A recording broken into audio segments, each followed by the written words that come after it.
Hello friend, कैसे हैं आप लोग। आई होप आप लोग अच्छे होंगे। मैं कुंदन कुमार, संकल्प क्लासेस हाजीपुर से। चलिए आज हम स्टार्ट करेंगे हिंदी का जो सेकेंड पार्ट हमने जो बात किया था। कल मैंने पार्ट 1 लोड किया था जिसमें चैप्टर 1 से चैप्टर 6 तक का हिंदी का ऑब्जेक्टिव का सारे प्रश्न देखे थे। इसमें जो अभी देखेंगे वो चैप्टर 7 से 12 तक का होगा। 7 चैप्टर का नाम जो है वो परंपरा का मूल्यांकन। पार्ट 8 का जो है जीत जीत में निरखत हूँ।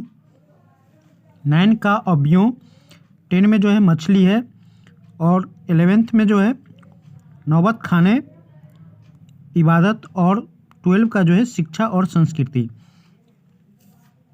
तो हमने अभी जो देखेंगे ये 12 चैप्टर तक का पूरा डिस्कस करेंगे।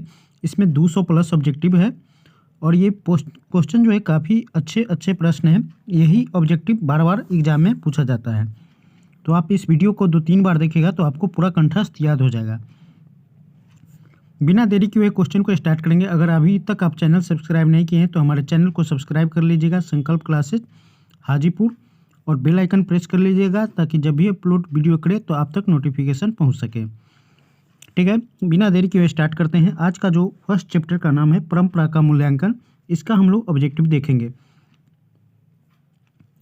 फर्स्ट क्वेश्चन है, परंपरा का मूल्यांकन किसकी कृति है? तो ये रामविलास शर्मा का है। किसका है? रामविलास शर्मा का। नेक्स्ट क्वेश्चन देखते हैं, प्रगतिशील आलोचना का विकास होता है तो किससे? साहित्य की परंपरा के ज्ञान से होता है। करेक्ट आंसर बी हो जाएगा। नेक्स्ट है, परंपरा का मूल्यांकन पाठ के रचनाकार कौन है? तो इसका करेक्ट आंसर रामविलास शर्मा है। तार सप्तक में कितने कवियों की कविताएं संग्रहित की गई है? तो 7 कवियों की। किसका? 7 कवियों का। रामविलास शर्मा का जन्म कब हुआ था? तो रामविलास शर्मा का जन्म 10 अक्टूबर 1912 को हुआ था। नेक्स्ट क्वेश्चन देखते हैं, साहित्य की परंपरा का पूर्ण ज्ञान किस व्यवस्था में संभव है? तो ये समाजवादी व्यवस्था में। किसमें? समाजवादी व्यवस्था में। रामविलास शर्मा ने बीए कब किया था? तो रामविलास शर्मा ने 1934 में बीए किया था, बैचलर ऑफ आर्ट्स। साहित्य सापेक्ष रूप से क्या होता है? तो साहित्य जो सापेक्ष रूप से स्वाधीन होता है। क्या होता है? स्वाधीन। नेक्स्ट है, वायरन किस भाषा में कवि है? तो वायरन जो है किस भाषा के कवि थे? अंग्रेजी का थे। करेक्ट आंसर सी हो जाएगा। साहित्य में विकास प्रक्रिया किस तरह संपन्न होती है? तो समाज की तरह होता है। समाज की तरह। करेक्ट आंसर ए हो जाएगा। निराला की साहित्य साधना किनकी कृति है? तो करेक्ट आंसर रामविलास शर्मा की कृति है। परंपरा का मूल्यांकन किस विधि की रचना है? तो ये निबंध से जिसको बोला जाता है। निराला की साहित्य साधना कितने खंडों में रचित है? तो ये 3 खंडों में रचित है। करेक्ट आंसर बी हो जाएगा। रामविलास शर्मा को किस संस्थान के निदेशक बने हैं? तो ये जो बने हैं KM हिंदी संस्थान के संस्थापक बने हैं। प्रेमचंद और उनकी युग की रचना है? तो प्रेमचंद और उनका युग किन की रचना है? तो ये रामविलास शर्मा की ही रचना है, डॉक्टर रामविलास शर्मा की। एथेंस किस महादेश में है? एथेंस किस महादेश में है? तो यूरोप में है, यूरोप महादेश में। लैटिन कवि कौन है? लैटिन कवि वर्जिल है। कौन है? वर्जिल। नेक्स्ट क्वेश्चन देखेंगे, अज्ञे ने तार सप्तक कब संपादित किया था? तो ये 1943 में। करेक्ट आंसर बी हो जाएगा। नेक्स्ट है, रामविलास शर्मा ने बीए किस विश्वविद्यालय से किया था? तो ये लखनऊ विश्वविद्यालय से। नेक्स्ट देखते हैं, रामविलास शर्मा ने लखनऊ विश्वविद्यालय में किस विभाग में अध्यापन कार्य किया था? तो ये अंग्रेजी विभाग में। नेक्स्ट है, निराला की साहित्य साधना के रचनाकार कौन है? तो ये रामविलास शर्मा। नेक्स्ट क्वेश्चन है, किन लोगों के लिए साहित्य की परंपरा का ज्ञान सबसे आवश्यक होता है? तो ये जो होगा, जो साहित्य युग में परिवर्तन करना चाहते हैं उन्हीं के लिए ये आवश्यक होता है। साहित्य सापेक्ष रूप में होता है क्या? स्वाधीन होता है। नेक्स्ट क्वेश्चन देखते हैं, साहित्य के निर्माण में किनकी भूमिका निर्णायक होती है? तो ये प्रतिभाशाली मनुष्य की भूमिका निर्णायक होती है। नेक्स्ट है, अविच्छिन्न का शाब्दिक अर्थ क्या होता है? तो ये अटूट होता है। अविच्छिन्न का शाब्दिक अर्थ क्या होता है? अटूट। कौन सा ऐसा गुलाम देश था जिसकी सभ्यता ने सारे यूरोप को प्रभावित किया था? तो एथेंस यूरोप महादेश में पड़ता है। नेक्स्ट है, अदीम का अर्थ क्या होता है? अदीम का अर्थ अति प्राचीन होता है। करेक्ट आंसर बी हो जाएगा। किस वर्ष की क्रांति के बाद रूसी और गैर रूसी जातियों की आपसी में बहुत बड़ा परिवर्तन हुआ था? तो ये 1917 की क्रांति में हुआ था। कब? 1917 की क्रांति, रूसी क्रांति को बोला है। नेक्स्ट है, नेक्स्ट चैप्टर का हम क्वेश्चन देखेंगे। ये जीत जीत में निरखत हूँ, जीत जीत में मैं निरखत हूँ, इस चैप्टर का क्वेश्चन का देखेंगे। इसका फर्स्ट क्वेश्चन है, पंडित बिरजू महाराज किस कला से संबंधित है? तो ये नृत्य कला से। किससे? नृत्य कला से। बिरजू महाराज किस घराने से आते थे? तो ये लखनऊ से, ये लखनऊ से आते थे। नेक्स्ट है, जीत जीत में मैं निखरत हूँ किस विधा की रचना है? विधा की रचना है, तो ये साक्षात्कार, साक्षात्कार की रचना है। बिरजू महाराज की बाबूजी हनुमान जी का प्रसाद क्यों मांगे थे? तो ये नौकरी छूटने हेतु, नौकरी छूटने के कारण। बिरजू महाराज का जन्म कहाँ हुआ था? तो इनका जन्म शुक्ल बसंत पंचमी के दिन एक दिन पहले हुआ था। नेक्स्ट है, कितने वर्ष की उम्र में बिरजू महाराज नवाब साहब को पसंद आ गए थे? तो वो 6 साल की उम्र के थे, तभी ये पसंद आ गए थे। दिल्ली में हिंदुस्तानी डांस म्यूजिक स्कूल किनका था? तो ये निर्मला जी का था। किसका? निर्मला जी का। नेक्स्ट है, बाबू जी की मृत्यु के समय बिरजू महाराज की उम्र क्या थी? तो 9.5 साल की थी। कितना? 9.5 साल का। नेक्स्ट है, बिरजू महाराज की शादी कितने वर्ष की उम्र में हो गई थी? तो 18 साल की वर्ष में हो गई थी। बाबूजी के साथ बिरजू महाराज का आखिरी प्रोग्राम कहाँ हुआ था? तो ये मैनपुरी में हुआ था। कहाँ? मैनपुरी में। आखिरी प्रोग्राम के समय बिरजू महाराज के बाबूजी कितने साल के थे? तो वो 54 साल के थे। करेक्ट आंसर बी हो जाएगा।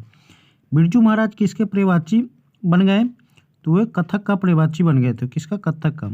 बिरजू महाराज का तालीम किनसे मिली थी? तो ये पिताजी से मिली थी। नेक्स्ट क्वेश्चन देखेंगे, रश्मि वाजपेयी संपादक थे किसका? नटरंग पत्रिका की। किसका? नटरंग पत्रिका की। तो बहुत सारे हिंदी में ऐसा प्रश्न है जो बार बार रिपीटेड होता है, आप लोग बार बार वीडियो को देखिए, याद कर लीजिएगा। नेक्स्ट है, बिरजू महाराज ने गंडा बांधने और बाबूजी की गुरु दक्षिणा के रूप में कितने राशि अर्पित किया था? तो 500 रुपये। कितना? 500। बिरजू महाराज की शिष्या है कौन? तो रश्मि वाजपेयी। नेक्स्ट है, बिरजू महाराज को संगीत नाटक अकादमी अवार्ड कब मिला था? तो ये 27 साल की उम्र में मिला था। करेक्ट आंसर ये हो जाएगा। बिरजू महाराज की शारगिर्द है कौन? शाश्वती। कौन है? शाश्वती। नेक्स्ट है, गंडा बांधना का अर्थ क्या होता है? तो दीक्षित करना। क्या? दीक्षित करना। रश्मि वाजपेयी कौन था? तो रश्मि वाजपेयी नृत्य गाना था, नृत्य गान। शंभू महाराज बिरजू महाराज के कौन थे? तो ये चाचा थे। कौन थे? चाचा थे। पंडित बिरजू महाराज कौन थे? तो ये नर्तक थे। पंडित बिरजू महाराज थे, वो नर्तक थे। नटरंग पत्रिका किससे संबंधित है? तो ये रंग कर्म से। किससे? रंग कर्म से। बिरजू महाराज का साक्षात्कार किसने लिया था? तो ये रश्मि वाजपेयी ने। नेक्स्ट है, पंडित बिरजू महाराज किस लड़के को डांस सिखाते थे? तो ये सीताराम बंगला को सिखाते थे। नेक्स्ट है, इनमें कौन पंडित बिरजू महाराज की शिष्या नहीं थी? थी अनुराधा नहीं थी, शाश्वती, दुर्गा, रश्मि वाजपेयी थी। पंडित बिरजू महाराज का जन्म कहाँ हुआ था? तो ये इनका जन्म लखनऊ में हुआ था। लखनऊ उत्तर प्रदेश की राजधानी है। पंडित बिरजू महाराज की गुरुवाइन कौन थी? मतलब पंडित बिरजू महाराज का जो गुरुवाइन थी वो कौन थी? उनकी माँ थी, उन्हीं को वो गुरु मानते थे। बिरजू महाराज को संगीत नाटक अकादमी पुरस्कार कब मिला था? तो ये 1965 में हुआ था। नेक्स्ट है, पंडित बिरजू महाराज का जन्म कब हुआ था? तो ये 4 फरवरी 1938 में हुआ था। कहाँ? लखनऊ में। बिरजू महाराज की प्रारंभिक नृत्य शिक्षा किसने प्राप्त की थी? तो ये कपिला जी ने, कपिला जी से शिक्षा प्राप्त हुई थी, कपिला जी से। किस उम्र में बिरजू महाराज नाट्य कला में प्रांगत हो गए थे? तो ये 8 वर्ष की, 8 वर्ष के जब थे उसी समय। बिरजू महाराज के पिता क्या थे? तो बिरजू महाराज के पिता जो थे प्रसिद्ध नर्तक थे। नेक्स्ट है, बिरजू महाराज की पहली शिष्या कौन थी? तो रश्मि थी, रश्मि वाजपेयी। नेक्स्ट है, बिरजू महाराज को संगीत भारती से जोड़ने में किनका योगदान था? तो ये कपिला जी का था। नेक्स्ट थर्ड चैप्टर में देखेंगे, थर्ड कर रहे हैं 9 चैप्टर में अभिनय। अभिनय को जो पाठ का है उसके हम देखेंगे अभी क्वेश्चन सारे ऑब्जेक्टिव। अभिनय के रचनाकार कौन थे? तो ये अशोक वाजपेयी थे। कौन थे? अशोक वाजपेयी। अभिनय कहाँ स्थित हैं? तो अभिनय जो थे वो फ्रांस में स्थित है। फ्रांस की राजधानी कहाँ है?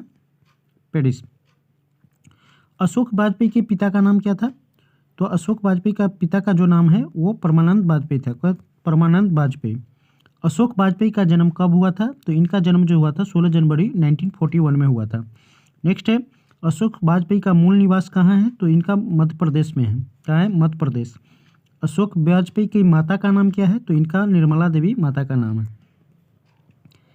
विल नवल अभिनय का अर्थ क्या होता है? तो इसका अर्थ अभिनय का नया गांव होता है। क्या? अभिनय का नया गांव। रोन नदी के दूसरी ओर अभिनय का एक आड़ हिस्सा है जो कहा जाता था क्या? विलन और अनव्यय। नेक्स्ट है, एक पतंग अनंत में किनकी रचना है? तो ये अशोक वाजपेयी की ही रचना है। अभिनय किस नदी के किनारे हैं? तो ये रोम के किनारे, रोन की। नेक्स्ट है, अशोक वाजपेयी ने किसका पत्रिका संपादन किया था? तो ये समवेत का। किसका? समवेत का। अशोक वाजपेयी का जन्म कहाँ हुआ था? तो ये दुर्ग छत्तीसगढ़ में हुआ था। कहाँ? दुर्ग छत्तीसगढ़। छत्तीसगढ़ की राजधानी रायपुर बोला जाता है। अभिनय दक्षिणी फ्रांस का एक पुराना है क्या? शहर है। अभिनय जो था दक्षिणी फ्रांस का पुराना शहर था। नेक्स्ट है, अभिनय किस देश में है? अभिनय जो था वो किस देश में है? तो ये दक्षिणी अफ्रीका में। कहाँ है? दक्षिणी अफ्रीका में, सॉरी दक्षिणी फ्रांस में। अभिनय जो था वो दक्षिणी फ्रांस में है। पीटर बुक की कौन सी विवादास्पद रचना का प्रस्तुति अभिनय में किया जाने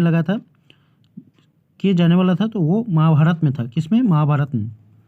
किसने पोप की गतिविधियों पर नजर रखने के लिए किला बनवाया था? तो ये फ्रेंच शासकों ने। कौन? फ्रेंच शासकों ने। नदी के किनारे भी नदी गांध काव्य किसकी कृति है? तो ये अशोक वाजपेयी की ही है। जिनका? अशोक वाजपेयी। करथुसियन संप्रदाय का ईसाई मठ था कौन सा? तो लाल शत्रुज। कौन? लाल शत्रुज। कुमार गंधर्व क्या है? तो कुमार गंधर्व शास्त्रीय गायक थे। कौन थे? शास्त्रीय गायक। अभिनय पाठ रचित है किनके द्वारा? तो ये अशोक वाजपेयी के द्वारा। किनके? अशोक वाजपेयी। बिलनबय क्या है? बिलनबय जो था एक छोटा सा गांव था। कौन? एक छोटा सा गांव था। अभिनय फ्रांस का एक प्रमुख रहा। क्या? कला केंद्र था, आर्टिस्ट सेंटर जिसको बोला जाता है। अशोक वाजपेयी को फ्रेंच सरकार द्वारा दिए जाने वाला पुरस्कार कौन था? तो officer of the order of और क्रॉस। ये ऑप्शन नंबर 1 करेक्ट आंसर हो जाएगा। आंद्रे ब्रेता क्या है? आंद्रे ब्रेता जो था वो कवि था। कौन था? कवि था। शहर अब भी संभावना है किसकी कृति है? तो ये अशोक वाजपेयी की है। किनका? अशोक वाजपेयी का। अशोक वाजपेयी लाल शत्रुज में कितने दिनों तक रहे थे? तो ये 19 दिनों तक रहे थे। करेक्ट आंसर ये हो जाएगा। अशोक वाजपेयी का 24 अक्टूबर से 10 नवंबर 1994 तक कुल कितनी रचनाएं थी? तो 35 कविताएं 87 गद्य था। सॉरी 35 कविताएं 27 गद्य था। नेक्स्ट है, पिकासो की प्रसिद्ध रचना का शीर्षक कौन है? तो ला मदामोजले द अनबियो। क्या हो जाएगा? द अनबियो। नेक्स्ट है, अशोक वाजपेयी की रचनात्मक प्रतिभा कौन था? तो ये प्रतीक्षा करते हैं पत्थर या नदी के किनारे भी नदी है। ये दोनों ऑप्शन करेक्ट हो जाएगा। मछली चैप्टर से हम ऑब्जेक्टिव देखेंगे। चैप्टर नंबर 10 हो जाएगा।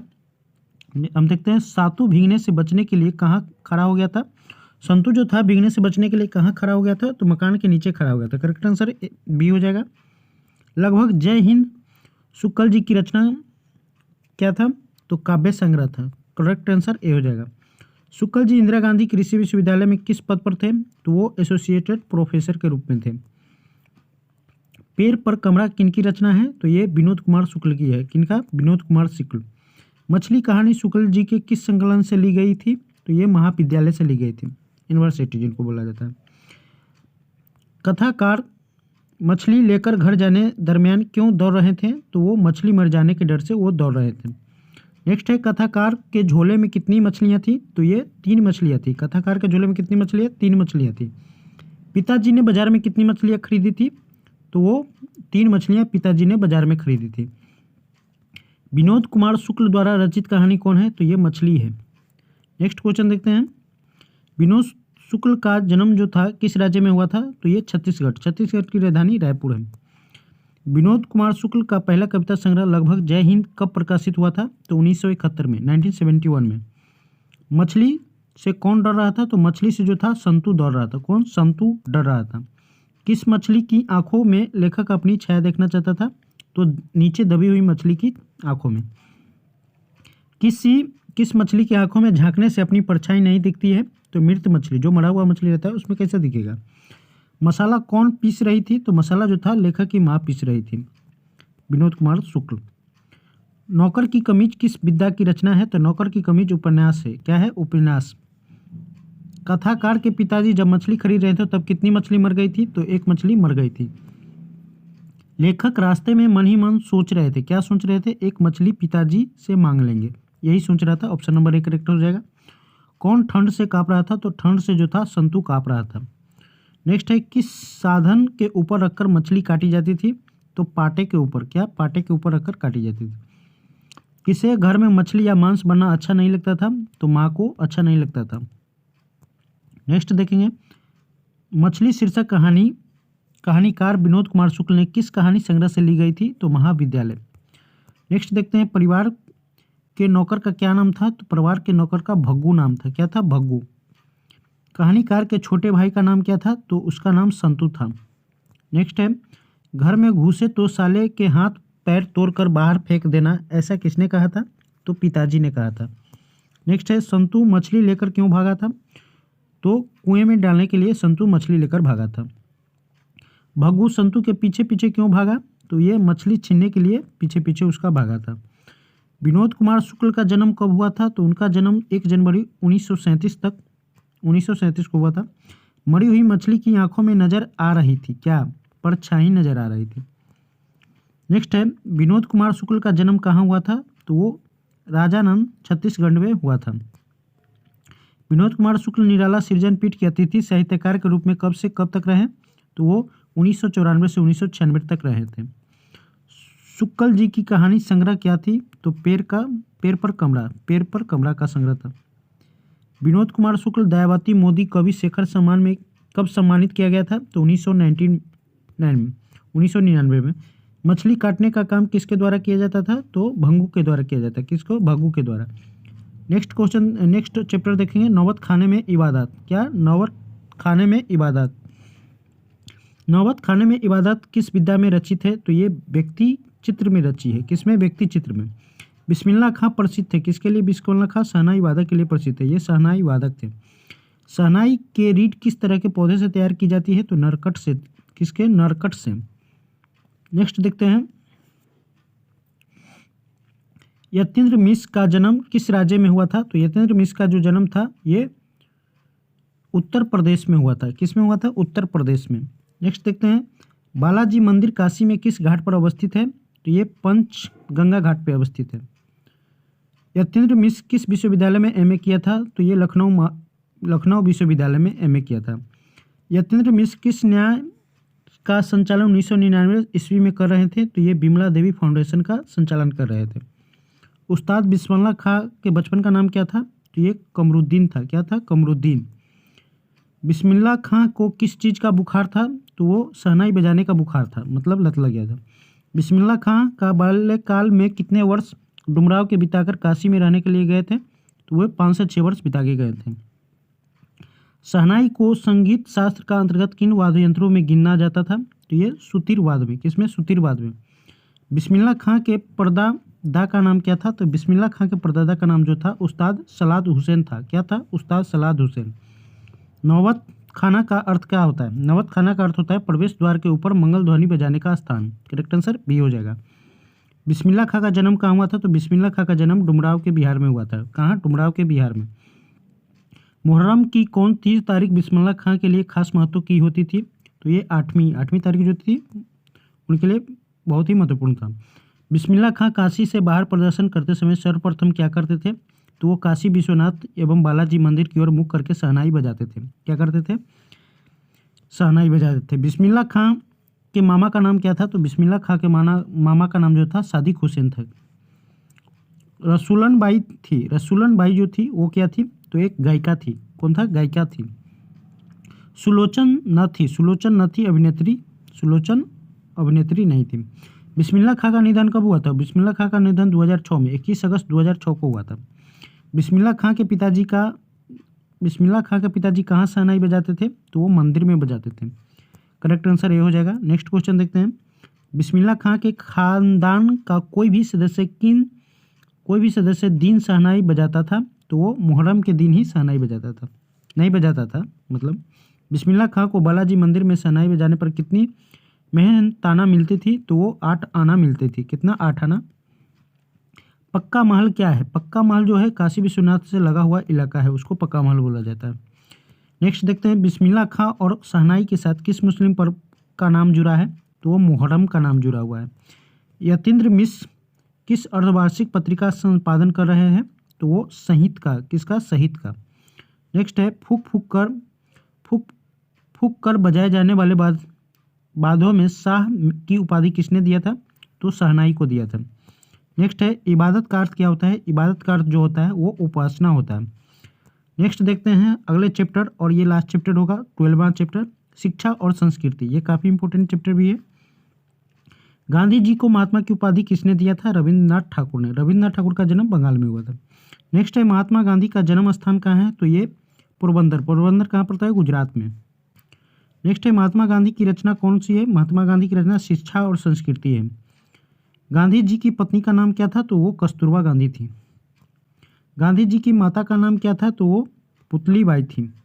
नेक्स्ट है, गांधी जी द्वारा रचित पुस्तक कौन है? तो ये गांधी जी द्वारा रचित पुस्तक सत्य के साथ मेरा प्रयोग भी है, माई एक्सपेरिमेंट विद ट्रूथ भी है। शिक्षा और संस्कृति पाठ में कितने विचार प्रस्तुत है? तो ये महात्मा गांधी के विचार प्रस्तुत है शिक्षा और संस्कृति में। गांधी जी ने किस पत्रिका का संपादन किया था? तो हरिजन का भी वो संपादन किए हैं। हिंद स्वराज के रचनाकार कौन है? तो हिंद स्वराज के रचनाकार जो थे वो महात्मा गांधी ही। गांधी जी के जन्म दिवस को अंतर्राष्ट्रीय स्तर पर दिवस के रूप में मनाया जाता है, अहिंसा दिवस के रूप में मनाया जाता है। 30 जनवरी जी मनाया जाता है। 2 अक्टूबर को गांधी जयंती मनाया जाता है। गांधी जी सबसे उदात्त और बढ़िया शिक्षा किसे कहा? तो अहिंसक प्रतिरोध को कहा था। गांधी जी के अनुसार स्वराज्य प्राप्ति की पक्षा शिक्षा का ध्येय होना चाहिए क्या? चरित्र निर्माण पे। नेक्स्ट है, कोई संस्कृति कब जिंदा नहीं रह सकती? कोई संस्कृति कब जिंदा नहीं रह सकती? अगर वह दूसरों की बहिष्कार करने की कोशिश करे। ऑप्शन नंबर 1 करेक्ट हो जाएगा। नेक्स्ट है, दस्तकारी का अर्थ क्या होता है? दस्तकारी का अर्थ हस्तकौशल होता है। क्या? हस्तकौशल, जो हाथ से बनाता है। अमल का अर्थ क्या होता है? अमल का अर्थ व्यवहार होता है, कैरेक्टर। गांधी जी किस माध्यम से शिक्षा देने का पक्षधर थे? तो वो दस्तकारी का उद्योग से, जो हाथ से बनाया हुआ चीज, इंडस्ट्रीज। सत्य के साथ मेरा प्रयोग किसकी रचना है? तो ये महात्मा गांधी की ही रचना है। हिंद स्वराज के रचनाकार कौन है? तो हिंद स्वराज के रचनाकार महात्मा गांधी ही हैं। हरिजन के संपादक कौन थे? तो ये भी महात्मा गांधी का ही लिखा हुआ है। नेक्स्ट देखते हैं, अहिंसा दिवस कब मनाया जाता है? हम पहले बता दिए थे 30 जनवरी को अहिंसा दिवस मनाया जाता है। अहिंसा दिवस उनके जन्म दिवस पर 2 अक्टूबर को, शहीद दिवस 30 जनवरी को मनाया जाता है। भारतीय संस्कृति किसका प्रतीक है? तो भारतीय संस्कृति जो है वो किसका प्रतीक है? भिन्न भिन्न संस्कृतियों समाज का प्रतीक है। करेक्ट आंसर भी हो जाएगा। गांधी जी के अनुसार शिक्षा सहायक होती है किससे? इन सभी के विकास से। इन सभी के विकास से, किसके? शरीर के विकास, बुद्धि के विकास, आत्मा का विकास, ये सभी विकास से होते हैं। शेक्सपियर किस भाषा में कवि हैं? शेक्सपियर जो थे अंग्रेजी के भाषा के कवि थे। टॉल्स्टॉय किस देश के साहित्यकार थे? तो वो रूस के थे। लियो टॉल्स्टॉय रूस के थे। शिक्षा और संस्कृति के लेखक कौन है? तो ये महात्मा गांधी ही हैं। महात्मा गांधी का जन्म कब हुआ था? तो महात्मा गांधी का जन्म 2 अक्टूबर 1869 को हुआ था। महात्मा गांधी का जन्म कहाँ हुआ था? तो ये पोरबंदर गुजरात में हुआ था। यंग इंडिया क्या है? यंग इंडिया पत्रिका है गांधी जी के द्वारा। शेक्सपियर को किस रूप में जाना जाता है? तो कवि और नाटककार दोनों के रूप में जाना जाता है। गांधी जी ने बच्चों को किस ढंग की तालीम देने का भरसक कोशिश की थी? तो अहिंसक प्रतिरोध का। गांधी जी वकालत की पढ़ाई के लिए कहाँ गए थे? तो वो लंदन गए थे। गांधी जी दक्षिण अफ्रीका में कब से कब तक रहे थे? तो 1893 से 1914 तक रहे थे। 1915 में वापस लौटे थे। गांधी जी के 2 हथियार थे, कौन से? अहिंसा और सत्याग्रह। गांधी जी के अनुसार शिक्षा का माध्यम होना चाहिए हस्तकला। क्या? हस्तकला। उदात्त का शाब्दिक अर्थ क्या होता है? श्रेष्ठ। उदात्त का जो शाब्दिक अर्थ श्रेष्ठ होता है। महात्मा गांधी का निधन कब हुआ था? तो महात्मा गांधी का निधन 30 जनवरी 1948 को हुआ था। 30 जनवरी को शहीद दिवस के रूप में भी मनाया जाता है। और गांधी जी का जन्म 2 अक्टूबर 1869 को हुआ था पोरबंदर नामक गुजरात में। तो हमने ये 12 चैप्टर तक डिस्कस किया। फर्स्ट पार्ट में 1 से 6 तक है, दूसरा में 7 से 12 तक है। तो आप लोग सारे वीडियो को देख के कमेंट लाइक करके ज़रूर बताइएगा कैसा वीडियो लगा। अभी तक चैनल को सब्सक्राइब नहीं किया तो ज़रूर कर लीजिएगा और दोस्तों में शेयर कीजिएगा। Thank you so very much. धन्यवाद।